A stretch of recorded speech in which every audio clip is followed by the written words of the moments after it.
Greetings and welcome to my channel, and welcome back to another episode of Gameplay Analysis, where I walk you guys through my thought process while getting a chicken dinner and just give you guys some tips and overall strategies that can help you become better players. So my first bit of advice is when you land with somebody else, always go for a gun. This guy went straight for the punches, and that's almost always a bad idea. Even though he lands an above average number of punches there, you won't always land that many. That was actually pretty surprising, but you can see that the gun ends up being the best option. There are a lot of times when I will kill guys who are still looting right after they dropped right next to me. You really want to make sure that you just grab a gun and try to eliminate your enemy right away. It makes no sense to loot up a bunch of stuff that you can't use on that enemy right in the beginning, so make sure you just grab the gun and go for the kill, and you can always loot afterwards.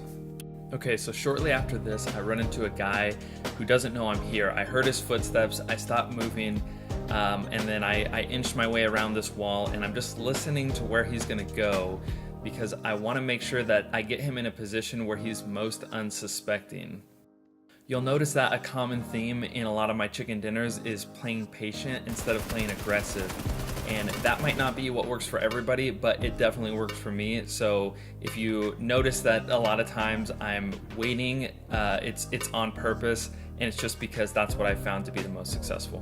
Right here, I waited for two guys to finish fighting, and the survivor comes directly towards me. As soon as he comes out of the building, I get a quick kill on him because he never knew I was there, and move on. And you guessed it, another patient kill where I wait for this guy who doesn't know I'm here.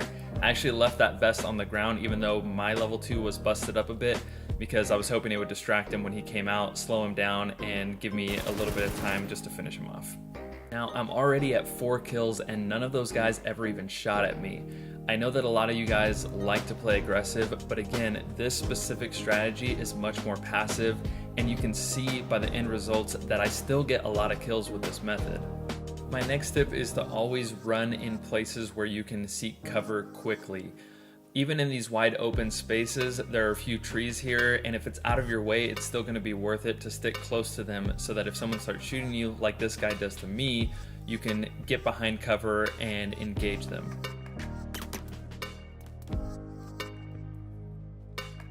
My only advice here is to never go prone when you're in a firefight unless you're positive that your opponent can't see you. At this point, you're no longer a moving target and you're much easier to kill. Okay, so now we're in the top 10, and we want to be extra vigilant about guys hiding near the bases of trees, in shadows. Pretty much any place you think is a good hiding spot, so does someone else. So you want to always be expecting someone to be right around the corner so that you're never caught unaware. So now the blue is pushing me in, and I decided to get a little aggressive here because I've heard this guy shooting around. So I throw this nade to where I thought he was. I come over this ridge, I see him quickly, and I eliminate him. There's no time to loot his body because the blue is on me, so I just keep pushing in. This is one of those unlucky situations where you don't have a great place to go, but the blue is on you, so you have to keep pushing in. But I did get very lucky here in that there were only 2 guys left, and one of them was shooting at the other. So I knew the position of both of them coming over this hill, and I'm able to get up right behind this guy and finish him off. I actually stopped shooting him here because I thought I had shot enough to kill him, but his level 3 armor protected him. So a tip here is to just keep shooting until they go down. Even if you have to shoot extra, it's going to be worth it to make sure that you kill that enemy. So now we're in the final 2, and you want to just take a deep breath here because your heart is most likely pounding, and you want to just calm down so that you can make the right decision. One more time, I'm going to tell you to practice patience because I have the circle here, and this guy's going to have to push into me before I have to move. So I have good cover, he's going to have to move from his cover, and I just take my time here, and this one is pretty much just a gimme. That's it for this video. I hope you guys learned something new, and as always, if you have any feedback for me, hit me up in the comments down below, and I'll see you guys in the next one.